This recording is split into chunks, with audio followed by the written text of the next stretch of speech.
My name is Claire Donovan. I'm 30 years old, living in Boston and working as a senior analyst in private equity. People like to say I'm the calm one, the fixer, when everything in the family falls apart. And honestly, they're not wrong. I was the one who paid off my sister's rent after she blew her paycheck on designer bags. The one who absorbed nearly $75,000, 0 cents, of debt when my dad lost big trying to flip houses without a plan. The one who quietly picked up my mom's endless medical bills, even though she never once asked if I needed help too. I used to tell myself, family is family, you do whatever it takes. But lately, that loyalty had started to feel more like chains. Last Friday, I got a message from my mom. Dear Claire, can you come to the house at 7 tonight? We have a little surprise for you. My heart sank. A surprise from my mom, Janet, usually came with strings attached. The last surprise ended with me co-signing a loan to cover my sister's second failed bakery. I sat in my car outside the familiar gray colonial house, the one I had helped remodel after the roof caved in 5 years ago. Of course, the deed was still in my parents' name. Through the big bay window, I saw shadows moving, heard bursts of laughter. I inhaled sharply, adjusted my scarf, and rang the bell. Mom opened the door, her smile wide and brittle, her perfume almost dizzying. Surprise, she chirped, pulling me inside. The living room was crowded with relatives I hadn't seen since my cousin's wedding 3 years ago. Uncle Steve, Aunt Marie, even my cousin Emily, the one who only showed up when someone was handing out checks. Everyone yelled, "Happy early birthday, Claire!" I laughed, playing along. Wow, you guys really surprised me, I said, though my gut twisted. Mom ushered me to the couch, where Dad handed me a glass of something green. Your favorite apple martini, he said proudly. I hated apple martinis, always had. Sit, sweetie, Mom said sweetly, eyes flicking toward a sleek black folder resting on the side table. I sat and glimpsed the first page. Asset transfer authorization, Claire Donovan. Inheritance trust. I stiffened. What's this? I asked carefully. Just boring paperwork, honey, Mom said quickly, patting my hand. Tonight is about you. We'll go over it later. I smiled thinly, but my fingers were already sliding the folder into my lap. Actually, I'd like to look it over now, if that's all right. The room froze. My dad cleared his throat awkwardly and lifted his glass. A toast. To Claire, the brightest star of the family, he said, his voice a little too quick. I flipped to the first page. My eyes caught one glaring line. I, Claire Elizabeth Donovan, hereby relinquish all rights to the Donovan Family Inheritance Trust. I looked up slowly. Mom, what is this? Janet forced a too-wide smile. Just a small formality, sweetheart, nothing serious. For taxes? I asked evenly. Or is this just a convenient way to shift everything under your control without telling me? Before she could answer, my sister Emily chimed in. Come on, Claire, it's already been agreed on, just sign it. I laughed, but the sound was brittle. So this is the real reason behind the birthday party? The smile vanished from my mother's face. Don't cause a scene, she hissed, glancing nervously at the crowd. Everyone's here. I shut the folder firmly, letting it rest on my lap, then let them hear the truth. I scanned the room, faces I thought I knew, now looking like strangers. My heart pounded against my ribs. No one spoke. Everyone's gaze fell to the floor, the ceiling, anywhere but me. Emily played with her phone. My mother kept the frozen smile, but I could see the panic creeping in. Even my dad looked ashamed. Dad? Mom, I said quietly. If this was truly about Grandma's estate, why not just be honest? Why trap me? Janet moved closer, her voice dripping with false sweetness. Darling, you always overthink things. We just thought it'd be easier. You don't need the money. You have a great job, a good life. I gave a hollow laugh. Easier for who, exactly? Because this feels a lot like a setup. A gravelly voice interrupted from the corner. Claire, that's enough. It was my uncle, Steve. You're making everyone uncomfortable. I turned to him sharply, my voice clear and steady. Really? I'm making everyone uncomfortable? Not the people trying to steal what wasn't theirs? Then I guess I should apologize, I said calmly, for not signing away the last real bond I have with my grandmother. At that moment, Sophie, my best friend, stepped up beside me. I hadn't even noticed she was there, but now she stood firm, eyes locked onto mine, solid as ever. Claire, my mom snapped, the fake smile fully crumbling now. Don't turn this into a spectacle. I stood, lifting the black folder between two fingers like it was something dirty. The thing is, Mom, I said, voice clear, you wrote the play, I just refused to act out your scene. I crossed the room to the dining table and laid the folder down, almost ceremonially. Then I turned to face them all, faces that once meant home, now strangers cloaked in silence. Grandma Elizabeth left everything to me, I said, because she knew. She saw what tonight has proven beyond any doubt. Silence gripped the room. I turned to Sophie. Can we go? I asked quietly. She nodded and we made for the door. But just as my hand brushed the knob, my mother's voice rang out. If you leave without signing, Claire, there will be consequences. I paused, then turned to meet her glare head-on. I've lived with consequences my whole life, Mom, I said. Now I choose clarity. And I walked out. Not crying, not shouting, just... Sophie's car hummed softly as we pulled away, Boston streets shimmering under the streetlights. You okay? She asked quietly. Not yet, I admitted, watching the familiar skyline blur past the window. But I will be. For a while, neither of us spoke. Then Sophie said, almost like a whisper, Your grandma must have seen this coming. I nodded slowly. Yeah. She left more than money, I think. Maybe a letter. Maybe something bigger. Sophie squeezed my hand gently. Then, it's your turn, now. We stopped at a small lakeside cafe, the water catching the golden glow of the streetlights like molten glass. Sophie set down 2 mugs of steaming tea, while I pulled the folder back out of my bag. This time, I flipped through every page slowly, my hands steady. It wasn't just an inheritance waiver. There were attachments too. Dangerous ones. A temporary power of attorney. A full financial reallocation, shifting nearly everything into a trust managed by my parents. Sophie leaned closer, her face tightening. They weren't planning to leave you anything. I nodded grimly.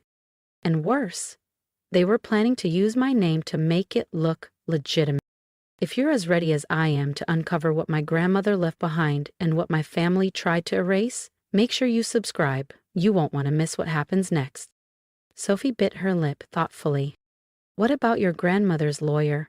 You said you were thinking of reaching out. I pulled out my phone and reopened the last message Grandma Elizabeth had sent me just a week before she passed. Claire, if things ever seem unclear, go see my attorney, Mr. William Cross. I left some things for you. The next morning, I called his office the second they opened. A professional-sounding assistant answered and scheduled me for a 10 o'clock IAM appointment. I arrived 10 minutes early, nerves tightening in my chest. The office was inside a stately red brick building near Boston Common with tall windows looking out over the park. William Cross was a calm, silver-haired man, probably in his early 60s, with kind eyes and a precise way of speaking. He shook my hand firmly and ushered me into a warmly lit room lined with leather-bound law books.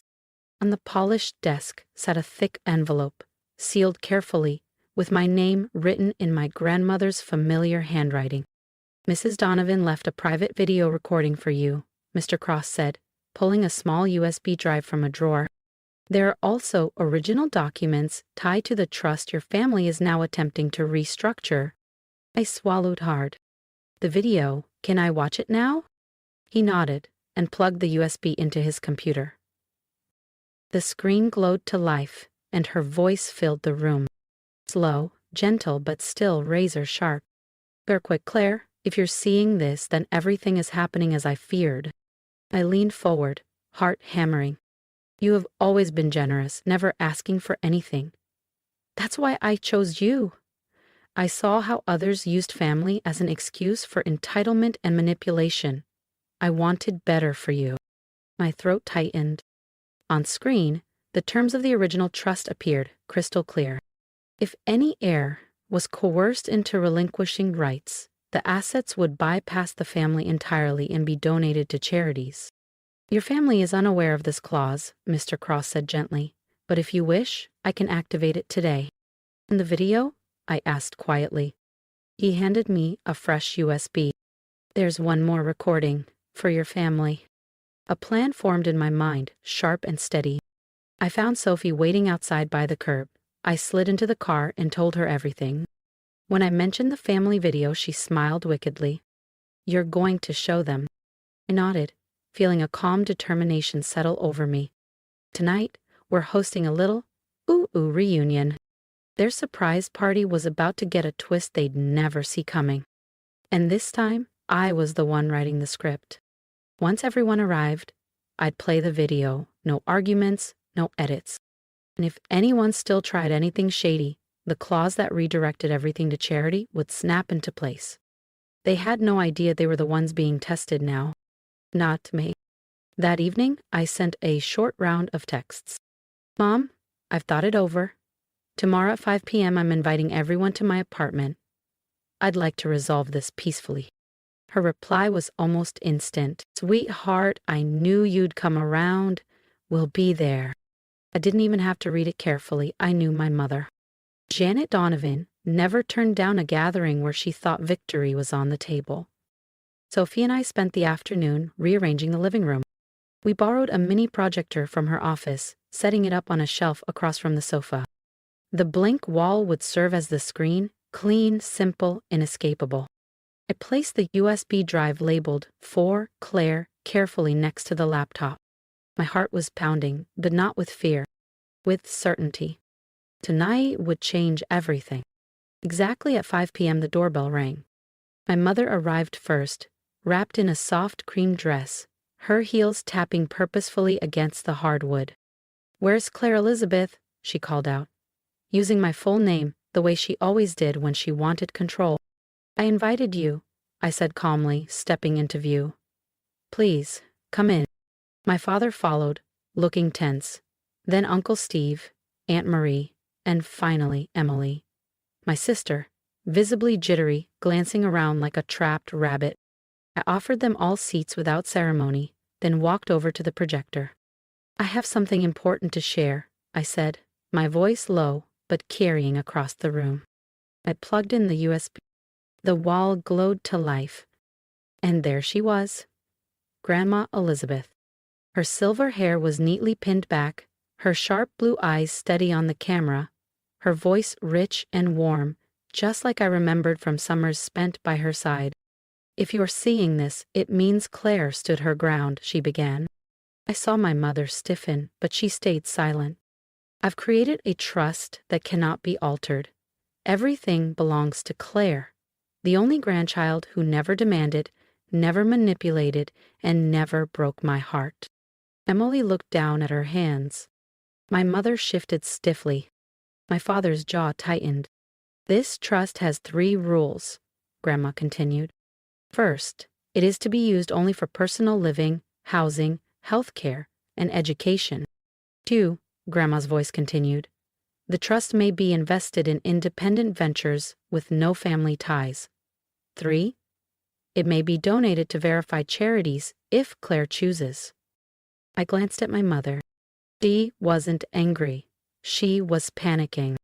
And if any family member attempts to coerce Claire into relinquishing her inheritance or sues to claim it, Grandma said, then 50% of all assets will immediately transfer to the 4 charitable organizations I named. Silence. I shut off the projector and turned back to the room. I know you planned for me to sign everything away yesterday, I said, my voice steady, but I also know now that wasn't Grandma's wish, and I'm not the naive kid you used to push around. My mother stood abruptly, her voice trembling. You're blowing this way out of proportion. Everything we did was for you. Really? I asked quietly. For me? Or because you were terrified that if I held the inheritance, you wouldn't have access to patch up your messes with my money? My father slammed his palm against the coffee table, making everyone jump. Enough, Claire, this is family. We share everything. I met his stare without flinching. I've shared enough. This time, I'm keeping what's mine. I pulled a copy of the trust conditions from an envelope and placed it carefully in the center of the table. Grandma saw this coming, I said, and if anyone here tries to undermine that trust, just remember, every action has consequences.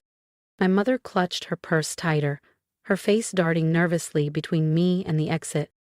You'll regret this, Claire, she hissed. One day, you'll need us. I nodded slowly. Maybe, but today, I need something else. Respect. And I'm not trading that for any amount of money. Then I stepped toward the door and opened it wide. This meeting is over. The apartment, once buzzing with tension, was silent again. But this time, it wasn't lonely. It was peaceful. On the table, the USB drive caught the soft afternoon light. It wasn't just a legal document. It was proof that Grandma Elizabeth had trusted me to protect her legacy. And myself. And if they tried to flip the board again, they would find out. I already had my next move ready. The next morning, I sat alone in the kitchen, my coffee long gone cold. The thick folder Attorney Cross had given me rested in front of me, page after page of meticulous records. Your grandmother was thorough, Mr. Cross had said when he handed it over. She documented everything, every unauthorized loan, every card opened in your name without your consent. As I flipped through the pages, bank statements, notarized transcripts, even audio recordings, I realized something. This wasn't just defense. It was a weapon. I wasn't just standing up for myself. I was telling the truth. 2 days later, I called my father. No group meeting this time. With him. We agreed to meet at a quiet cafe in Brookline, the same one where he used to take me for pancakes when I was little. But today, there would be no syrupy smiles, no nostalgia, only reality. He was 10 minutes late. He strolled in with a sheepish grin. Sorry, traffic, but hey, thanks for meeting me. I gave a curt nod and gestured to the seat across from me. Without a word, I placed a thick envelope on the table between us. I didn't ask you here to reconnect, I said evenly. I asked you here to be clear. He frowned, reaching for the envelope. What's this? I pushed it toward him. Documents, evidence, loans you took under my name, cards opened by Mom, money meant for Hunter that ended up funding a condo in Miami. He chuckled nervously. You've got it all wrong, Claire. It was all for the family. Everyone does this. I stared at him. For the family? When I was 21, I worked 3 jobs to pay off that family debt while you were gambling in Atlantic City? Efra. I kept going, voice cold and clear. Do you remember when Mom called crying, saying Hunter needed surgery? I pulled $8,000 out of my account that night. I slid another page across the table.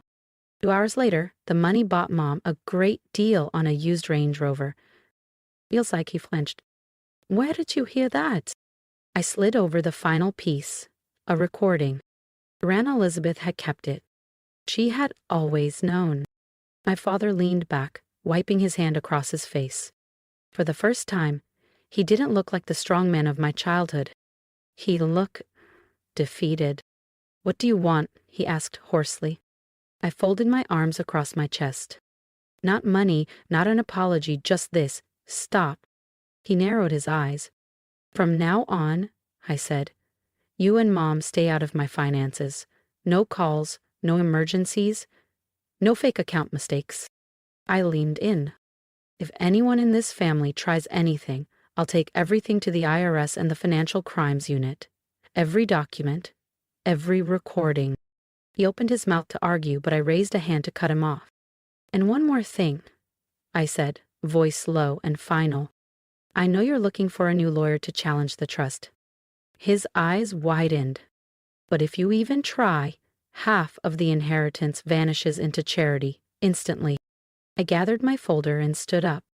So, if you want to call Mom and strategize, I said, slinging my bag over my shoulder, make sure she knows she's gambling with an empty hand.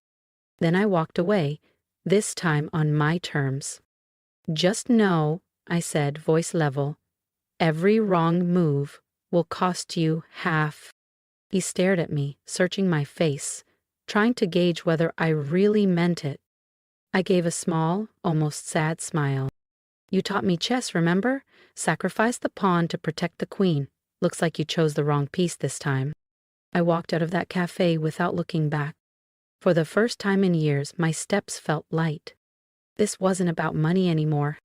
It was about reclaiming my life, something they never thought I'd be brave enough to do. That Monday morning, I arrived at attorney William Cross's office at 8:45 a.m. sharp. The family meeting was scheduled for 9 o'clock, and I wanted to be first. Not out of politeness, but to double-check that everything was ready. The conference room was spotless, the projector already tested. On the long polished table, thick, hardbound documents were neatly stacked. On the large screen, the opening frame of Grandma Elizabeth's final video was frozen, her face solemn, her sharp eyes behind her wire-framed glasses. William entered carrying another thick folder. Everything's ready, he said, and all financial evidence has been printed and labeled as you asked. I nodded once. No pleasantries when they arrive. At exactly 9 o'clock IEM, the door opened. My mother, Janet, swept in first, her gray suit sharp and pressed, her heels clicking aggressively on the tile. My father, Richard, followed, wearing his trademark deep red tie, his power tie he used to call it. Emily shuffled in last, hands buried in her coat pockets, looking anywhere but at me. William greeted them briefly. Thank you for coming. Today we will watch the final message left by Mrs. Elizabeth Donovan and disclose the final terms of her estate and business holdings. My mother snorted lightly. I hope this one isn't as dramatic as that stunt you pulled at Claire's apartment. I didn't respond. I simply pressed play. The screen came to life and Grandma's voice filled the room, rich and commanding. If you're watching this, it means everything has unfolded exactly as I feared. Janet. Richard. I know everything you've done, from unauthorized withdrawals to laundering company funds through personal account. My mother's face drained of color. My father shifted uncomfortably, casting a desperate glance at William. Every report, every account, every falsified document. I watched silently as the cracks began to show. I have transferred full ownership of Donovan and Cross, the firm your father and I built, to Claire. My father's mouth dropped open. Emily stared at the floor. Claire is the only one who never used our family name as currency, Grandma said, her voice unwavering. He alone honored what it stood for. My mother bolted upright. Absolutely not, she shouted. That firm is part of my father's legacy. I stood, calmly. And now it belongs to the only one who still respects that legacy, I said. I walked to the table, placing the notarized ownership transfer papers in front of them. This is illegal, my father roared, slamming a fist down. You have rights, I said evenly, until you're forced to resign. And that process has already begun. I slid another thick file across the table. Bank statements, casino payments under false names, hotel invoices listed as conference expenses. William spoke firmly. If any interference occurs, the trust's protective clause will trigger, transferring half the assets to financial abuse recovery organizations. I turned to my mother. You used to tell me I was too sensitive. Turns out I was just too patient. My father's hand trembled as he picked up the resignation letter. If I sign this, he rasped, will you stay quiet? I met his gaze steadily. I don't want to hurt the family name. But if you try to manipulate me again, I'll bring everything to light. Richard looked at Janet for backup. She said nothing, her face pale, frozen. Finally, with a heavy, defeated sigh, he signed. I gathered the papers carefully. From now on, all shared family assets would be audited. All secondary credit cards canceled. Company housing reclaimed. Private funds frozen. Emily muttered under her breath. Claire, you're going too far. I turned toward her, my voice soft but firm. No, Emily. This should have ended years ago. Today, it's just being rewritten with the truth. The conference room door closed behind me with a soft click. No drama, no shouting. But I knew that to them, that sound was louder than any final word. And I didn't look back. I didn't need to. 2 weeks later, I officially stepped in as the new CEO of Donovan and Cross, the law firm my grandmother helped build from a tiny office in Cambridge into one of the most respected investment advisory firms in New England. And it wasn't just a title. It was a legacy reclaimed. And it was just the beginning. I stood at the edge of the stage, the lights warm against my face, the low hum of conversation buzzing through the auditorium. Rows of young faces looked up at me, some hopeful, some wary, all of them carrying invisible bruises that only those who have been hurt by the ones they trusted most could recognize. I took a slow breath. "Good afternoon," I began. "My name is Claire Donovan, and like many of you, I grew up believing that family always comes first, that loyalty was a one-way road, that love meant forgiveness, no matter how deep the cuts ran." I paused, letting the words settle. But what no one tells you is that loyalty without respect is not love. It's survival. And survival is not the same thing as living. For a moment, the room was utterly still. I spent years trying to patch holes in a ship that my family had already decided to sink. I thought that if I worked harder, loved harder, forgave faster, things would change. But sometimes, no matter how much you give, people will only take. I glanced down briefly, then back at them. I'm not here to tell you that walking away is easy. It isn't. It costs something, but sometimes staying costs even more. I told them the condensed version, about the inheritance, about the betrayals, about the fight not just to claim what was legally mine, but to reclaim what had been stolen quietly over years. My peace, my boundaries, my self-respect. And how, in the end, it wasn't the money that mattered. It was the simple truth that I didn't owe anyone my silence anymore. Afterward, a long line of students formed. Some shook my hand quietly, some hugged me tightly without asking for permission, tears in their eyes. Some simply said thank you, their voices cracking with the weight of unshed grief. Each one reminded me why I started the Elizabeth Donovan Foundation. Each one reminded me that my grandmother's legacy wasn't numbers on a balance sheet. It was this. It was hold. Later that evening, I walked alone through Boston Common, the autumn air crisp against my skin, the trees shedding their gold and crimson leaves in slow, graceful dances. I stopped at a bench near the fountain and sat down, pulling my coat tighter around me. For a long time, I had believed that healing meant mending old relationships.